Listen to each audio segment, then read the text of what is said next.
Hey, Rob here. Wildcats #2. Look at that cover. Tell me that isn't fucking awesome. I mean, maybe you don't think it is, and that's okay.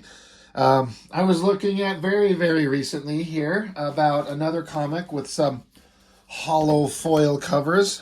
I'm showing this off a lot. I did a video on it, and I'm doing others, and I keep referring back to this shiny cover because I think it's so fucking cool. But it's another example of some of these covers that these Image Comics was doing. I mean, all the publishers were doing it, but Image Comics really leaned into it. So, hollow foil, this one's got some shiny foil on it. This one, I remember seeing this on the shelf when I went to pick it up. I remember the day, the time, the place, and all of that, and I saw this. I'm like, that is the neatest thing I've ever seen. All this shiny silver circular stuff is supposed to be representative of this character, Void, her powers as she's transporting them around or whatever they're doing.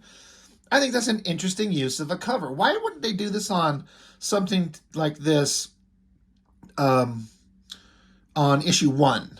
Why issue 2? Maybe it's because issue 1's always sell, and then there's usually a drop-off in sales from what I read. I don't know this from, personal experience because I don't sell anything.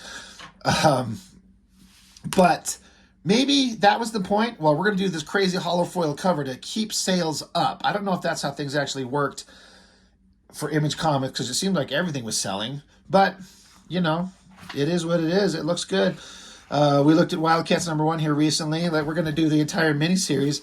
And, man, issue 1 was boring.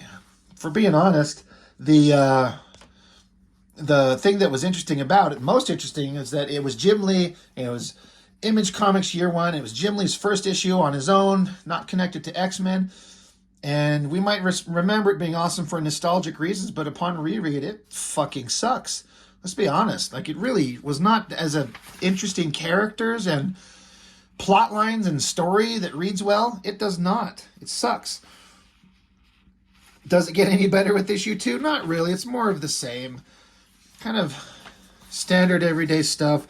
Issue 1 ended with a big explosion, and so that's what these characters are looking into. This is kind of a repeat of panels from the first issue, if I remember correctly.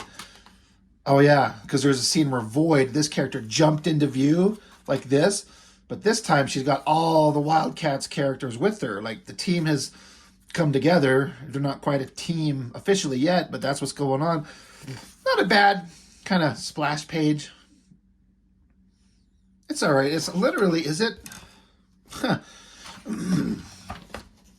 He took that same basic pose of her there and redrew it. It's not the same image, but it's... Sorry, I'm doing a little flip back and forth to make sure I'm not crazy. It's not the same drawing. It's a different drawing entirely, but it is the exact same pose. Why not vary it up? Why not do something different? I mean, Zealot there is in the same pose, but Spartan is not. Voodoo kind of is. That's really interesting. But whatever. Let's move on. We're here to see some cool Image Comic stuff. So they escape the explosion. They teleport onto their, superhero jet, because all the superheroes have jets. We've got to crank this shit right on its side. And I kind of like this drawing. Spartan, boring leader robot guy. He's the Cyclops of the group, right? This is interesting. You got Maul in the background shrinking down to get smaller. You got Voodoo, who's just seconds ago, she was just a stripper shaking her ass on a stage, and now she's on some weird spaceship, so she's like staring at all the shit like, what's going on? This is so weird. I always kind of dug this picture of Warblade, like the pose and the angle on it. It looks good. I mean, even though his costume is really ridiculous, like it doesn't make any damn sense, it looks kind of cool. But anyway, they're getting away from the bad guys, the fight they just had. Jim Lee does some really weird vehicles and spaceships and shit, but they're pretty technologically crazy looking, like it's cool. This is... See, this character, Warblade, his powers are that he's like liquid metal and can stretch and flex, but they would portray this often with him looking like he stretches like he's made of rubber, like Mr. Fantastic from the Fantastic Four. It's just weird. It's just weird looking. So this is all kind of just, you know, stripper girl. She's like, oh my God, this is so crazy. And they're like, don't worry, you're with us. You're safe. And we got to get back. We got to go, I don't know, whatever. We got to go do superhero shit. Bad guys. These aren't exactly bad guys. They're like shady government guys. But they're doing, you know, shady government shit. Jacob Marlowe wants you to vote. So, yeah, go do that. They end up in some warehouse. Maul is holding up the jet while they work on it.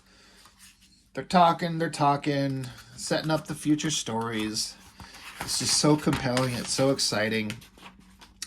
I do seem to remember in my original copy, my memory, maybe I'm misremembering this. Is this? Nope, I am misremembering it. I was going to say I thought that this ad for Image Comics 0 was right here, but I obviously am very wrong. You know, it's a hard thing to draw because I do draw my own books. And long, skinny panels going top to bottom like this, these are compositionally very difficult because you're trying to tell a scene, but everything is compressed into a little skinny, narrow panel. And it's hard to do. So Stripper Girl, her power is that she can see these aliens that are in disguise. And she's pointing out that Dan Quayle here, he's an alien. He's the one we should be after. I recognize it. I know. And they're like, shit, him? That sucks. That makes things difficult. So he's trying to picture the idea of like, hey, we're a bunch of superhero badasses. You should join us. You could be the hot girl. And she's like, wait, I thought I was the hot girl. She's like, no, I'm going to be the hot girl. As drawing, this is dumb. This is the artist in me. I always thought that this is stupid. I thought the lips right here, I hope it shows up right. I'm trying to make sure it's in focus. I thought Jim Lee drew her lips really well, like that lighting and the texturing and cross-hatching on them. I thought that looked good. I'm like, I chased that look for a long time. Never able to get it. So, hey, we all need to be a superhero team, and Hot Girl number 1 is telling Hot Girl number 2 some of their history. She's saying, eons ago, Caribum explorers and Daemonite marauders were stranded on this planet. So here's like a little picture of some like spaceships fighting. They crashed. Cut off from our homeworlds, many of the Caribum, like Lord Emp and myself, assimilated into the human population. The Daemonites, however, merely saw Earth as a plentiful source for host bodies, a rich colony for their empire. During the ensuing blood wars between our two races, humanity suffered as Caribum and Daemonite established a balance of power. So they're kind of given the basic history of the premise of the book. Alien races in a war crashing on Earth and continuing the battle here, which is not a bad premise. I just don't think it was executed very well. Stupid, dumb, stupid villain. If you'd read Youngblood at the time, there was a character in that book called Photon. I think I've got it right here. If I'm going to talk about it, I might as well bust it out so we can show it. Right here. See that guy right there? How he's got like the pointy head and like weird fire coming out of it? Let's flip this guy open. There he is right there.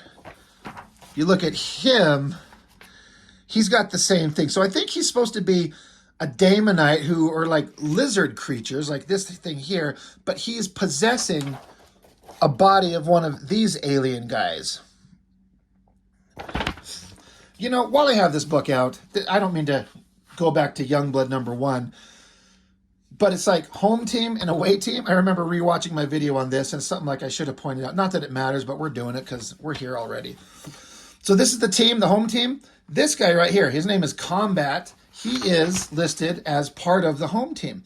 But in this first story, he is not in the home team story at all. He is 100% on the away team. He's in this story with the guys who are out of the country doing stuff out here. This is him here. If you watch my video, I went on a whole rant about how his guns change size and his costume change size and all that stupid shit. But he's listed as part of this team, He's on the cover there, and he's part of the team here. But in issue 1, he's just in this book. And then this guy, who's part of the away team, he's in it absolutely no fucking where except like one panel. Let's get to it. Maybe like 2 panels or something like that. There's got to be another one, right? No, I guess not. But he's like... He's just like right there. So, you're so awesome, Mr. Liefeld. How did we ever survive without you? Anyway, little tangent there, but stupid, dumb design villain with weird piping, stupid bad guy, stupid girl, knockoff Deadpool. Fuck, who cares? As is usual, our heroes got to train, so they're, fighting each other. And girl's basically beating up on the big guy and the liquid metal guy. And see, he's stretching because he's liquid metal, but he just looks like he's made of rubber. I think there's better ways to show this power because it looks kind of stupid. I do like how they're training, and then Zealot here, she hears something. She knows something's going on. She's like, stop, time out, pause, something's going on, and he's too stupid to realize that something's going on. So she kicks him right straight in the nuts, tell him to get the fuck off me. I like this little panel. I've said this before. Sometimes these little panels, that figure of Maul, even though he's got those stupid tusks on his back, that looks really good, and that kick of her, it's awesome. She's running for her weapon. She knows some shit's about to go down. Boom, explosion, bunch of government soldier douchebags show up, and yeah, let's fight. Image Comics, you're a bunch of fucking idiots for putting this ad right in the middle of a splash page. Like, it's a double page spread, and you put this right in the middle of it? Man, fuck you guys. It's really dumb, because we want to see this whole thing. I guess the idea is you're supposed to rip this out and send it away for Image Comic Zero so that won't show up for like another half decade. But I couldn't because I could never find Shadowhawk #1, so I couldn't get it, so I didn't bother. But good shot. I like Zealot here. She's punching a guy really good, knocking the shit out of him. This was, I think some people thought that was awesome. I think it's kind of silly way he's just jumping and shooting over his head, trying to show how awesome he is. I always thought this was kind of neat. This villain soldier guy, he's got like an energy shield coming up, blocking bullets. Voodoo here starts realizing that she gets mad and suddenly she turns into like a monster thing and rips a guy's guts out or something. So she's got something going on there.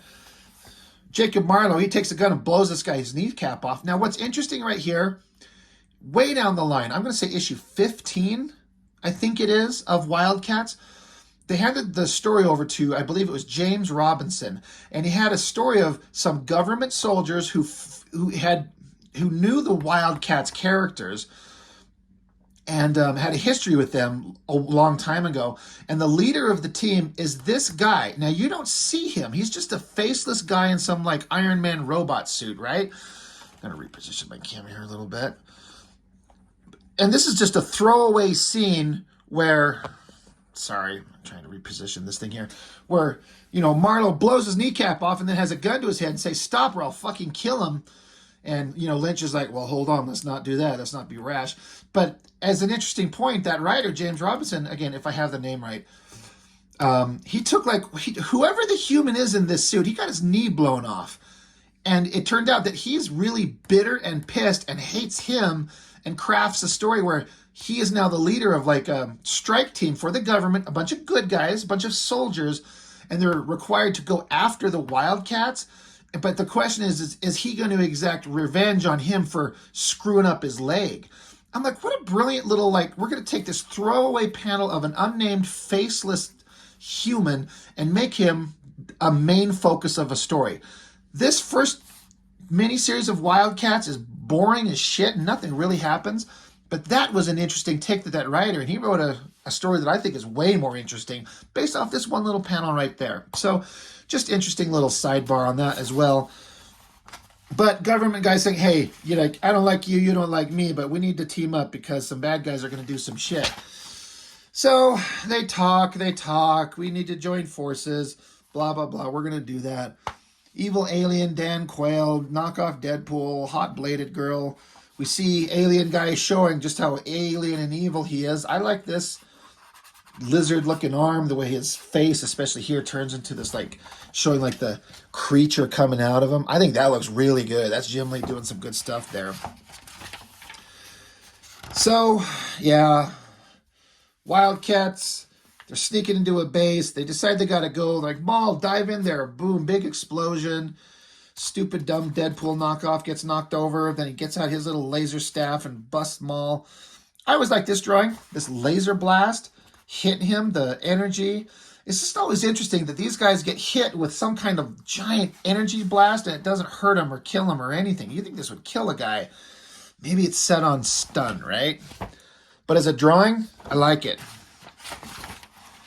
Here's a thing that'll come up often, you know, Spartan the robot. He's like, I'm awesome, check me out, I'm cool. Girl kicks him right in the head and rips his own fucking arm off. Though it's not extremely clear. Like, it took me a little bit of, like, looking at it when I first got this to understand. And she didn't realize he was a robot, so can you imagine if he was just a human and she ripped his arm off? That's what she was thinking was going on. But Maul smashes the girl out of the way, and hey, we got our alien infiltrator. We did good. But because it's, you know, the president or the vice president, he has the premier government-sponsored superhero team, Youngblood, drawn by Jim Lee.